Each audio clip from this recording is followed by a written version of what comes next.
So this is the weekly update for the week of June 22nd. So I did some readings where I listed a few important takeaways that I learned. The first reading was a case study of an elderly hip disarticulation amputee with rheumatoid arthritis who regained the ability to walk using a hip prosthesis. The bottom line of this case study was that even if HDAs have comorbidities, they can still use prosthetic limbs to function and perform daily activities. Her medical history consisted of comorbidities such as rheumatoid arthritis and diabetes mellitus. She has gone through bilateral knee and hip joint replacement surgery by installing a ratcheting buckle on the prosthetic limb. The patient's fingers pain from rheumatoid arthritis was reduced since it made it easier to tighten the belt.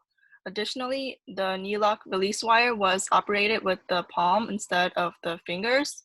The amputee was able to attach and detach the prosthesis by herself despite her weakened hands and fingers.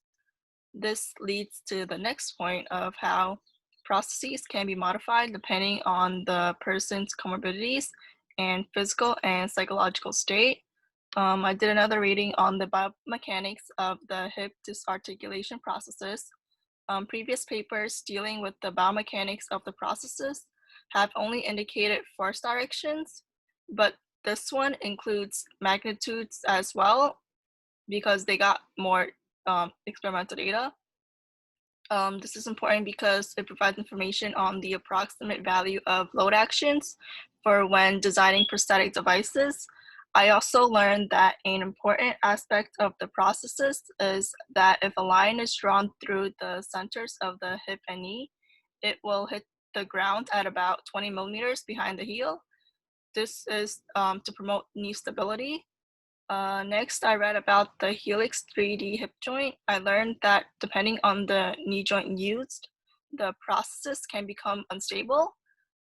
When polycentric joints are used as the knee joints with the Helix 3D hip joint, the prosthetic became unstable. So in this hip joint, specialized hydraulics control the level of stance and swing phase resistance by providing three adjustable parameters, which are the stance phase resistance, free swing range, and swing phase resistance.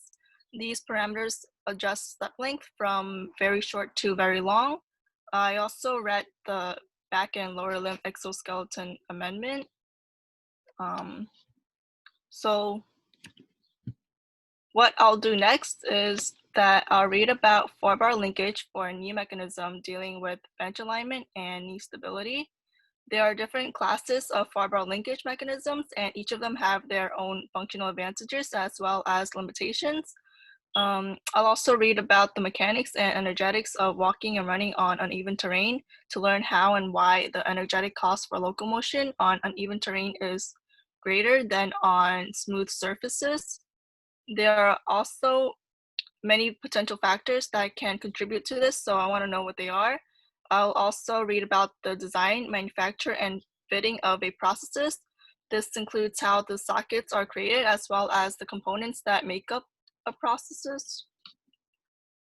Some of the issues to address are the condition of the amputee, such as their comorbidities, also how determined and motivated they are in training and being able to walk again, because there are many different types of people. There are people who they have the opportunity to learn how to use the process, but they don't have the motivation and confidence to do so. There are also people who end up mastering the use of processes, but then decide that it's not for them and then end up not using them. So these are the many challenges that come with using a prosthesis. It's heavily dependent on the amputee as well. We also need to address how compatible the hip joints are with the knee joints, if they're stable or not. The knee also has to be stable during dynamic alignment. It has to be stable in weight bearing during walking. Like maybe by using an adjustable coupling in the knee process, we can also consider which class of four-bar linkage knee mechanism to use, such as the four-bar mechanism with elevated instant center, the hyperstabilized, and the voluntary control. The four-bar linkage mechanism is where there are four bars connected to one another by 4 joints. One bar is fixed, another rotates about the fixed bar, one that goes back and forth about the fixed bar, and a fourth one that moves back and forth about the 2 joints that it's in between in. Um, so some questions that came up after the readings was from the case study, it was whether or not we are designing this process for a specific person or not, because we need to modify it accordingly depending on the person's comorbidities as well as their condition, like if they have short, medium, or long stumps.